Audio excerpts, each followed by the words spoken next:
Welcome to the Moto Marketing Podcast, presented by RacerX, the podcast for moto industry professionals, entrepreneurs, and riders. If you want to grow your brand and business in today's digital-first world, you have to know how to turn a stranger into a fan, turn a like into a customer. You have to know how to turn attention into dollars. This podcast is dedicated to keeping you in the know on real marketing tactics that work in the moto world so that you grow your business and help grow the sport. Get ready to learn from the very same marketing experts trusted by RacerX, Lucas Oil Pro Motocross, GNCC, and NBC Sports. They'll help you navigate the world of digital marketing for your moto brand. This is the Moto Marketing Podcast. Presented by RacerX. What's up, everybody? Welcome back to another episode of the Moto Marketing Podcast. We got a great guest for you today. Before we dive in, I want to let you know about RacerX's current promotion that they have going on. You can find it at racerxonline.com/Moto Marketing. Go there, check it out. You can read more about it. You can enter to win a set of Method wheels or Maxxis tires. You also get 12 collectible 2021 Lucas Oil Pro Motocross event stickers. The package itself is worth up to $2,500, so really cool. And obviously it helps me out if you use that link. It shows RacerX that I actually pull my weight around here. So I would appreciate that. Again, Moto Marketing Podcast, or racerxonline.com/Moto Marketing. Today's guest is somebody that you might have heard on this show about a year ago, but as we were just talking about, we had him on right when we literally moved the studio to my house because of COVID, and it was an utter mess on my end trying to figure out the technology side of things. I didn't have my producer Josh with us, so I reached out to him and said, "Hey man, would you come back on? We've got the video side of the show. I'd love to have you back on." No stranger to your podcast airways. We have our guest Charles Castloo today. He's the Director of Sales and Marketing for all things two-wheel at 100%. So, Charles, thanks for coming back on, man. I'm excited to chat with you again. Yeah, no worries. I think a lot has changed in the timeline since we did this last time, but also it's gone by super fast. We were talking before we got on air that I was thinking it was, 6 months ago, maybe 9 months ago we did this last time, but it had to be over a year, right? Because it was right. We were all starting to go home and work. No doubt. Yeah, it's I think that time last year we would have thought we would not have to worry about COVID at this point, and unfortunately it's still somewhat on the radar in our sport. So here we are still talking about it, but we are in the studio and it looks like you're in the office. Yep. And, we just got, as of the time of recording this, we recently just got through a successful outdoor series. We have an idea of what the Supercross season is going to look like. Motocross of Nations literally just wrapped up, kind of a lackluster Motocross of Nations. But so there's still a lot of stuff going on. What's going on in your world right now? Being we're in that awkward, the silly season time, we're in between Moto and Supercross. What is 100%? What's the life there look like right now?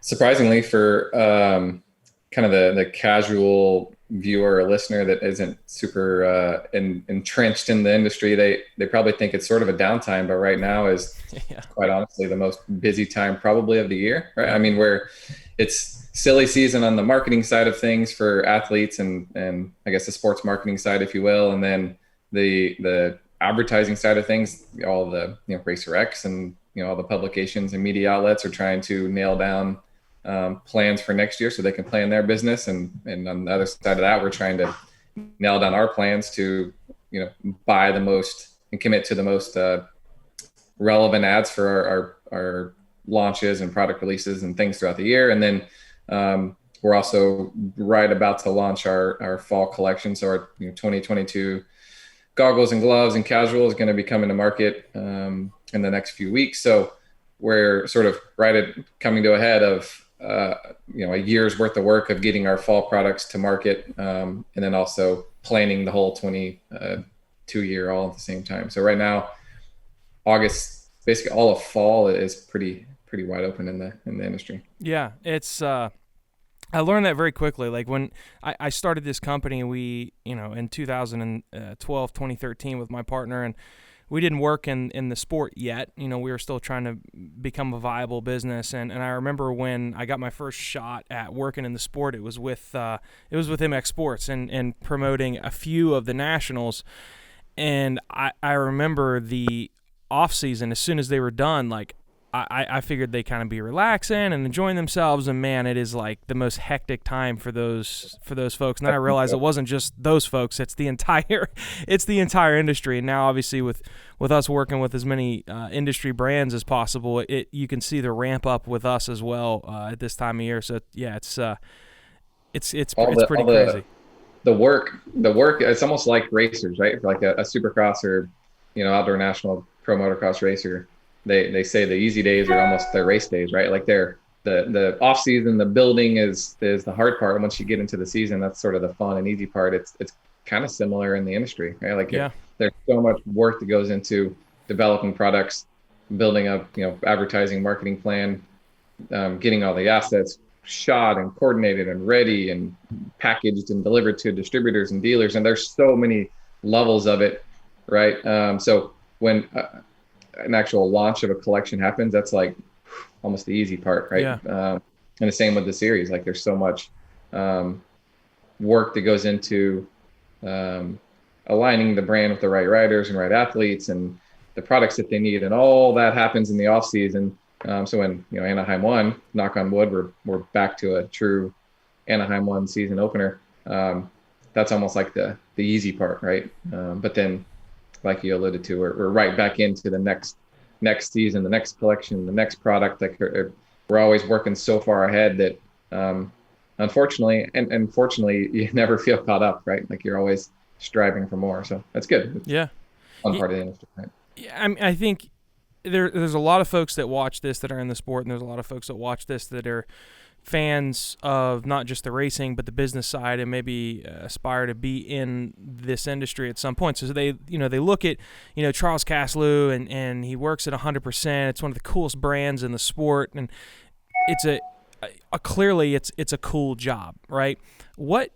It's not something that you just walk right into, and you've obviously got a unique path. You were a former racer. Like, can you kind of go back through and catch us up as far as like how did we go from athlete to, in many people's opinions, the dream job? Like, was there multiple steps? Is it a matter of just you obviously have to know the right people? Kind of walk us through your story. Yeah, and just right off the bat, it's my dream job too, if I'm being honest. So I think obviously I grew up racing amateurs, and through I did Supercross and Motocross for 3 years, and quite honestly, I sort of always prided myself on working harder. Like I don't think I was ever the most naturally talented and fastest guy. Like I think I always worked hard. I was always prepared, because that's the one element you can sort of control, right? And then I was always pretty honest with myself, and it probably was a little bit of a detriment to my racing career that I knew pretty early on that look, I'm better than the average person in riding, right? Like I got to a Supercross level, but I also was very honest with myself that I knew I wasn't going to retire from racing motorcycles. So I sort of made a deal with myself that I would give it a certain timeline trying to race Supercross and Motocross, and as long as I didn't get hurt drastically, and I felt like I got to a certain point and I wasn't achieving certain goals, that I would move on, right? Like I wasn't going to just linger on and keep sort of like, if this happened, I'm going to go do this, I'm going to get better, and I'll keep going. It was like, look, I'm going to give myself, being open here, 3 years. And if I'm going to get myself the best bikes, the best equipment, I'm going to do all the races I can get to. I'm going to be the most prepared I can be. And if at the end of 3 years, I'm not consistently getting points outdoors, I'm not consistently making mains in Supercross, and I'm not like right on that edge of feeling like I'm about to get, a shot on a legitimate team, not a factory team, because to me that was always a little bit out of reach. But like on a legit team that's paying expenses and stuff, then, I'll move on, right? So it was difficult, obviously in the moment, but it was very clear to me in the summer of 2008. I was making, half the motos I would try, I would make, qualify, half of them I wouldn't. Supercross, In 2007, I made every night show on the West Coast and got the RacerX gas card twice for missing the main by one. So I was right, like bubble guy. And I knew in the summer of 2008, which was my last year doing outdoors, that like I'd done everything I could do, right? Like I had the best bikes I could get.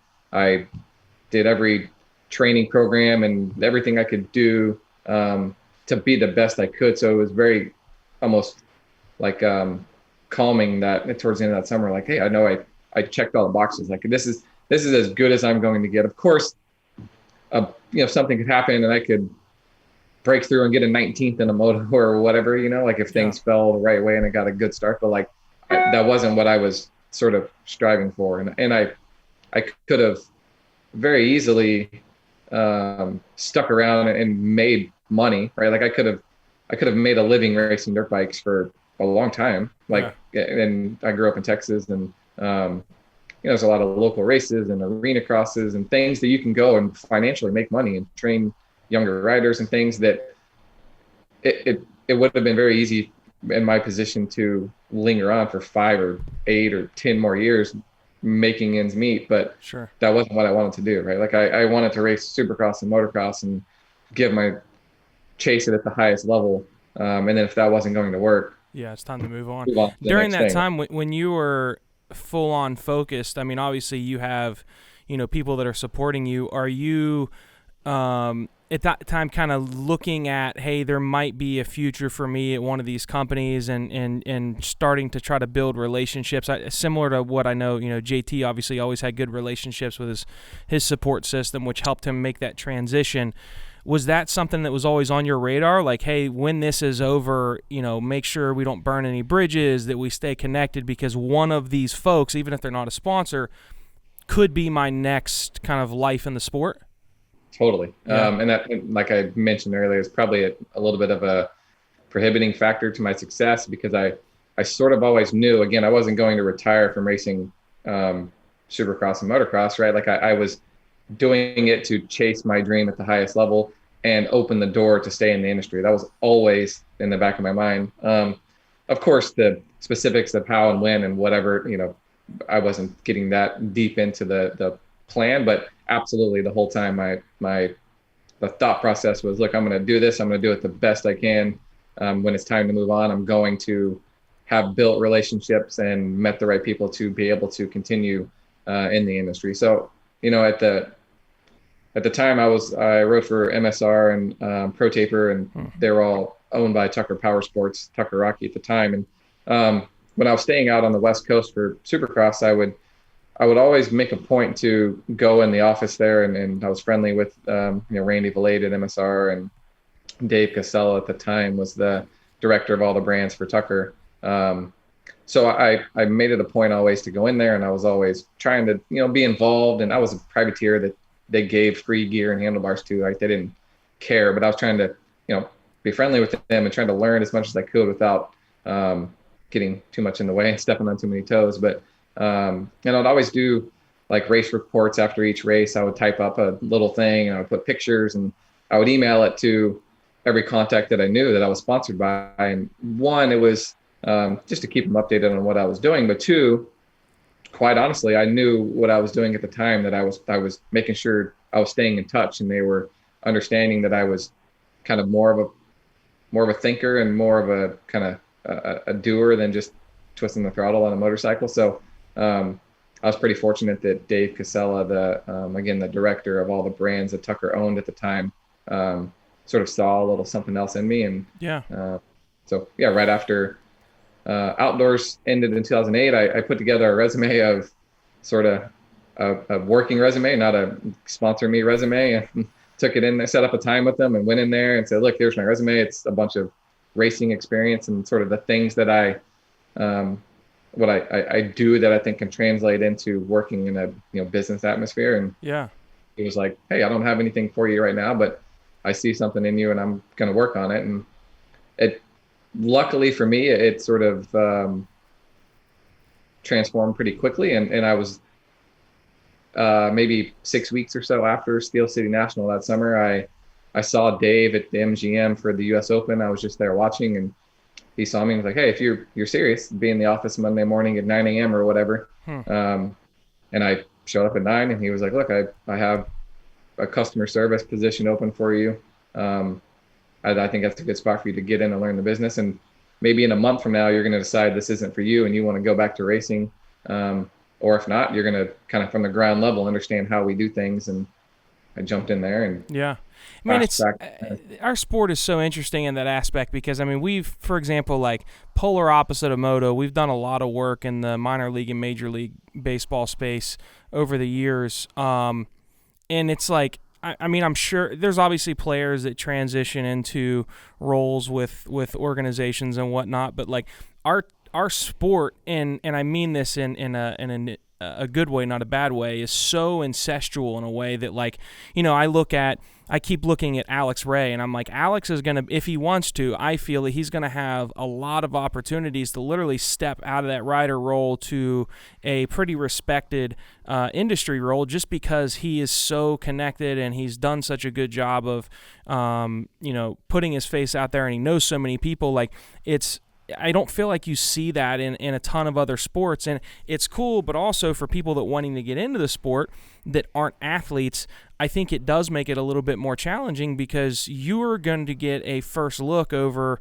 you know, Rick Smith, who's a passionate fan, but you know, Randy doesn't know him, and you know, and Davey Coombs doesn't know him. Like, you guys, if you want that opportunity, I feel like if you represent yourself the right way, you guys kind of get first take as far as those relationships, and that's coming from, you know, I wasn't a professional athlete. It took me making my own thing to get into the sport.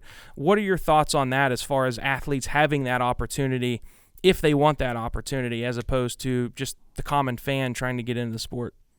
Yeah, I think being an athlete at a high level, your work ethic can't be sort of questioned, right? Or and I think on the contrary to that, I think if you're an athlete in the industry, everybody knows you and you know it, the people like you alluded to, but that also can work against you, right? Like if you're known to not be a hard worker, not take things seriously or whatever, like that could work against you if you all of a sudden one day decide you're done racing and you want to work in the industry. People will be like, oh yeah, I was trying to get you to order your product before the season and I asked you 4 times to send me your list and you couldn't figure it out and do it. Like, so as much as it absolutely helped me and has helped tons of other people in the industry, I think it can also, it's sort of like you have the foot in the door that most people can't get, but that foot in the door is opening the door for those people that are in the higher power positions to hire you or not. Right. They see the inside of your life, right? Like they know what you're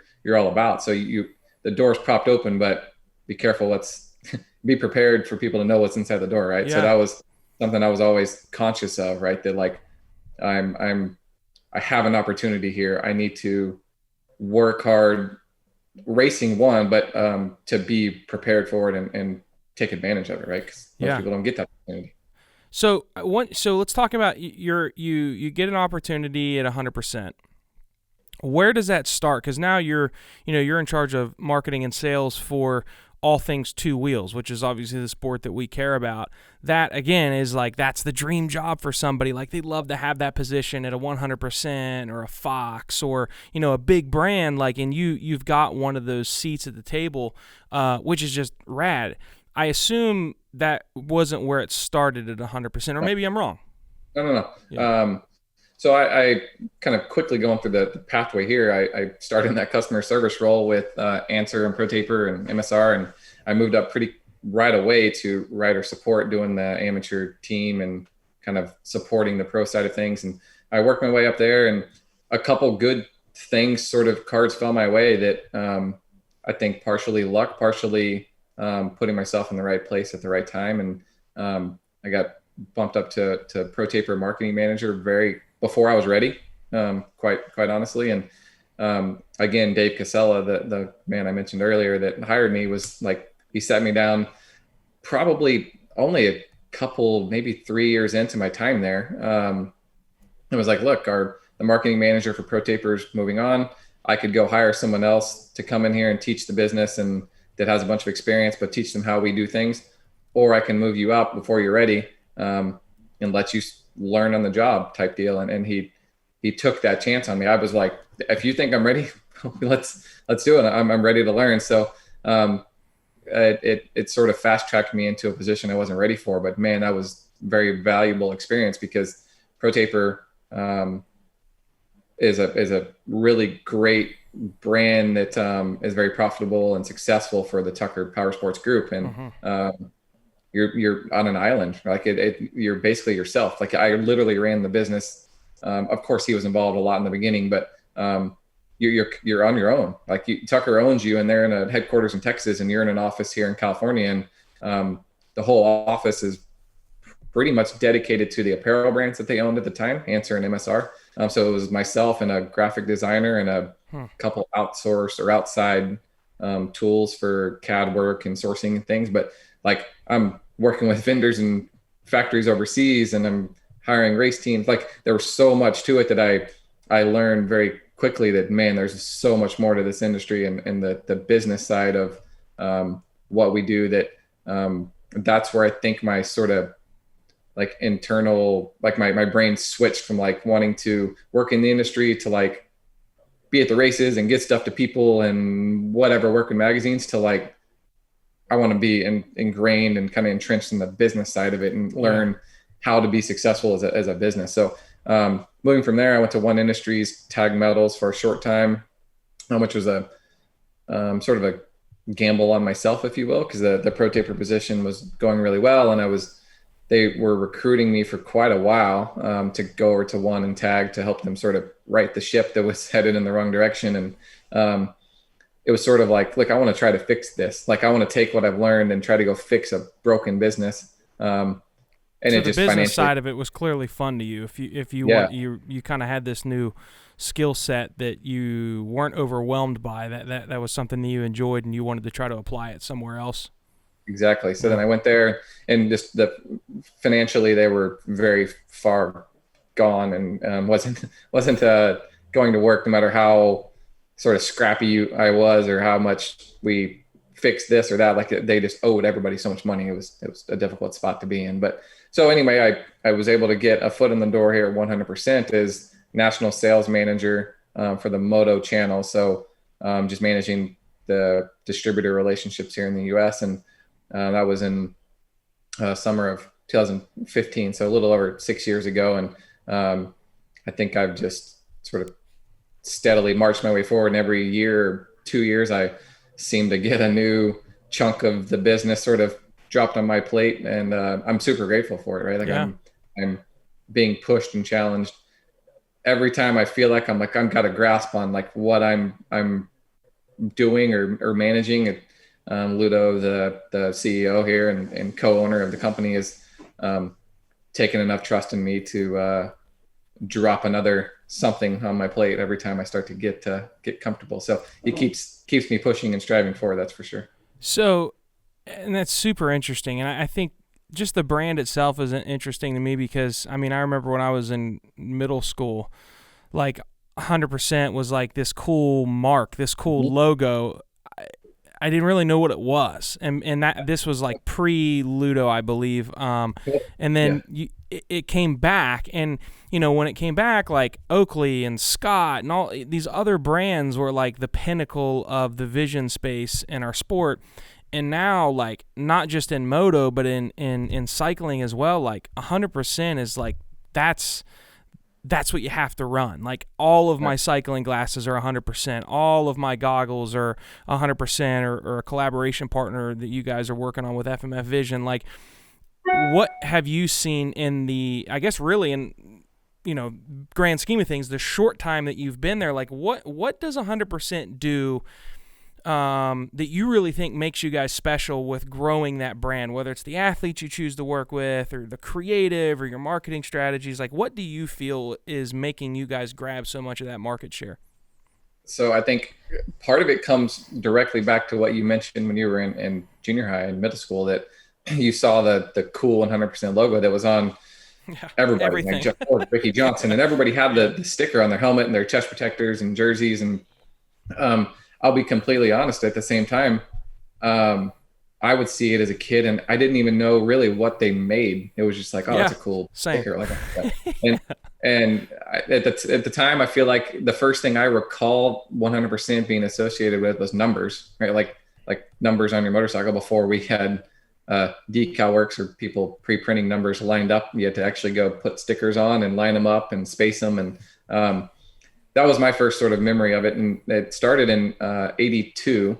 And Drew Lean was the founder, and that was, the business that he ran. And he I think learned pretty early on that the brand and the logo was just cool, and it resonated with people that giving 100% was like a universal cool, right? Like everybody, like how the names I mentioned, Ricky Johnson and Jeff Ward and all these people, I don't know the specifics of it, but I think like just had the sticker because they liked Drew and it was cool, right? Like I don't think he's paying anybody a bunch of money to endorse 100% numbers or, the leather trinkets that he made along the way. And then fast forward all the way till 2012, Mark and Ludo, the two co-owners now, Ludo's the CEO and Mark is the creative director of the genius behind the look and feel, and Ludo's the genius behind the business aspect of it and building the team here that's growing like crazy. And so they were the original owners and founders of One Industries. They sold One Industries in 2007, I believe. And then, Mark stayed on board. They both did their own things for a little bit and eventually married back together to acquire the rights and logo of 100%. And because they both, just like us, remember when they were younger, like, dude, that brand was so cool. And it meant so much to all these athletes and people. And the brand wasn't tarnished in any way. It didn't go through bankruptcy and private equity. Like it sort of faded off with this like prestigious still look and feel to it. So they acquired it and through a lot of different events and factors, they decided to make goggles and launched it in January of 2012. And I think it's sort of a perfect storm of Ludo's a brilliant business mind. Mark is the most creative brand building visual person that in the motorcycle industry, it's in my opinion. So those two working together did wonders with One Industries. They sold and financially, I think, did really well on that.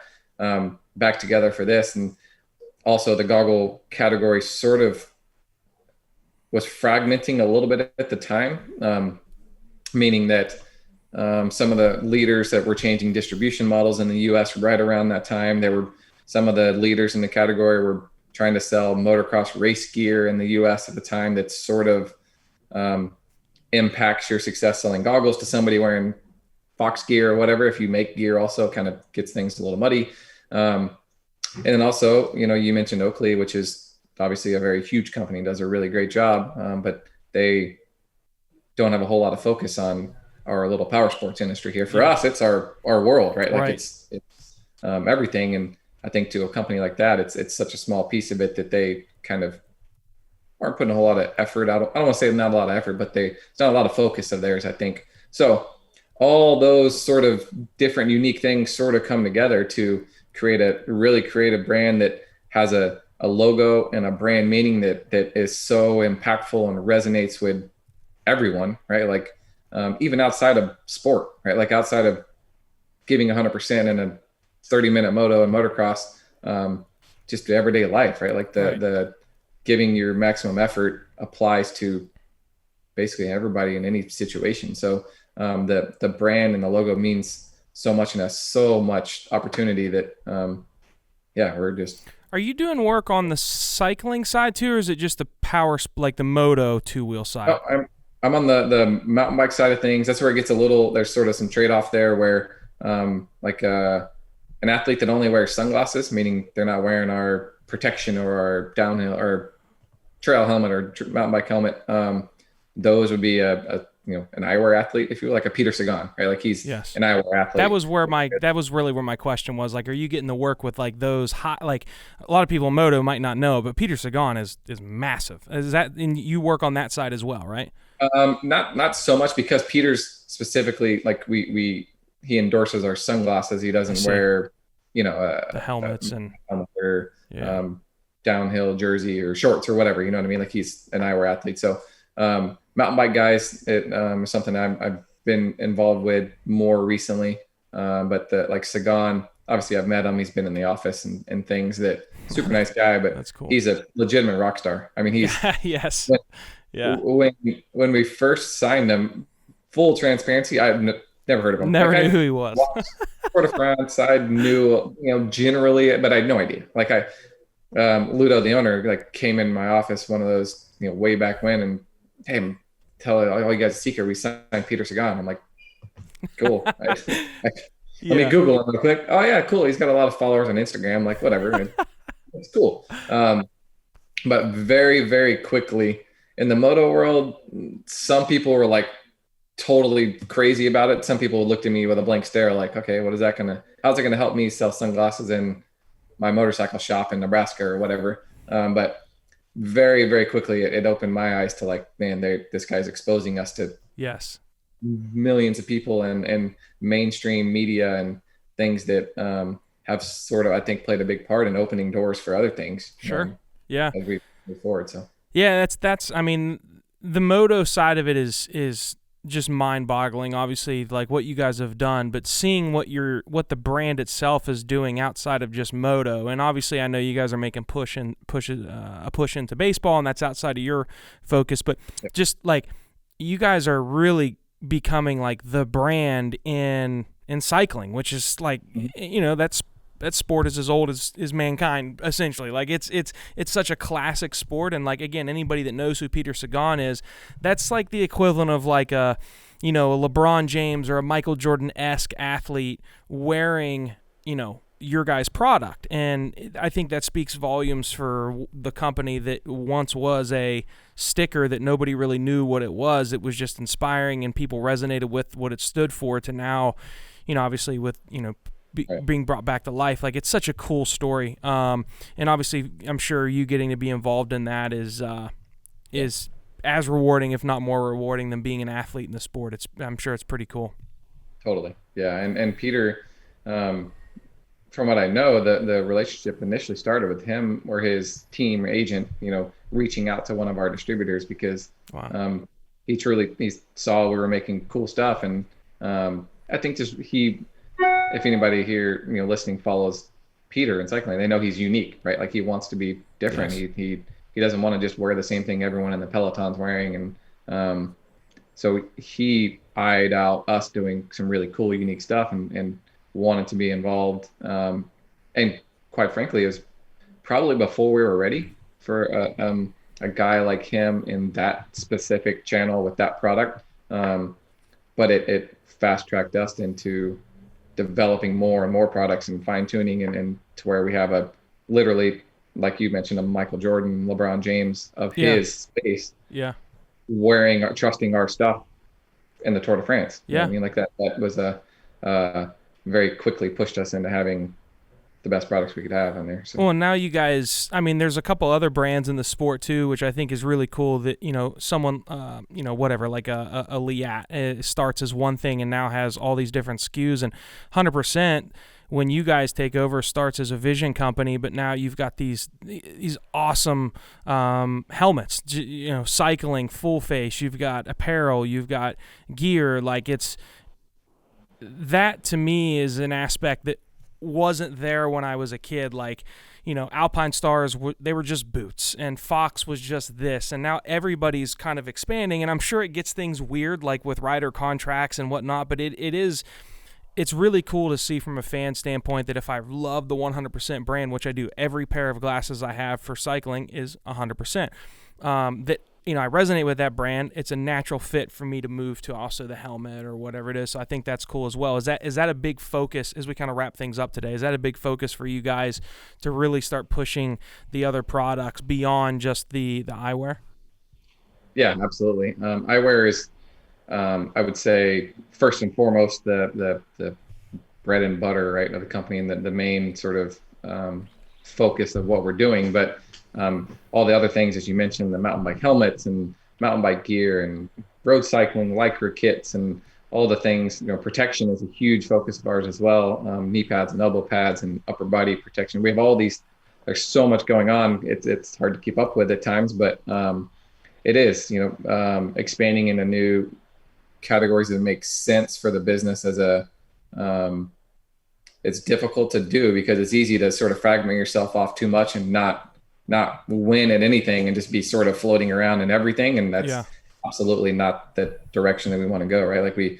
I think as we started branching into new things, we want to sort of solidify ourselves as winners or cutting into huge market share of our competitors to become the leader in each category before we get into the next thing, right? The problem is getting into the next thing is always years of background stuff going on. So there's people here working on things that aren't going to come to market for a couple of years, right? But we know by the time that gets here, we're going to be the leader in these other things that we're already doing. So it's sort of like, it's this ever evolving effect where, again, you're always on your toes and always striving for more, which is one of the best parts about working here. Yeah, no doubt. Well, guys, again, we have Charles Castloo on the show with us today. Charles, man, I can't thank you enough for your time. These stories are always really interesting to me, and I mean, I have a close pulse on the industry, and there's a lot of folks that listen to this that these are the stories they love beyond obviously race updates and things like that. It's cool to hear a background story about a company like 100%, and then someone like you, kind of your transition through careers and getting to where you're at. Like it's a really cool story, and I'm always excited to see what you guys are going to do next, who you're working with, and stuff the projects you're working on. So, man, I appreciate you being here and sharing some time with us today. Yeah, not a problem. Glad to join and share a little bit of info, a little backstory. Yeah. We didn't even get into all your, you and Paul and all the stuff you guys are doing with fantasy. So maybe one of these days we'll be able to do. I do want to have a fantasy specific podcast with you and Paul and Dan and Steve, because you guys have created, this whole new sport within a sport that didn't exist here. I'd love to do that. So we'll try to get you on for that. So that might be next to impossible to coordinate all your guys' schedules, because I think I just listed off like the 4 busiest guys in the sport, but we'll try to make it happen one of these days. Okay, cool. Awesome, man. Well, I appreciate you being with us today. Yep, have a good one. All right. Thank you. Thank you for listening to the Moto Marketing Podcast. If your goal is to get real, measurable results from your marketing that will grow your company revenue, then check out how Impact Media can get the same results that they have for Moto's most iconic brands by visiting thinkimpact.com. That's THINKIMPAKT.com. Have a marketing question that you want answered on the show? Send your questions to questions@motomarketingpodcast.com. Don't forget to rate, review, and subscribe to the podcast. And we'll catch you on the next episode of the Moto Marketing Podcast.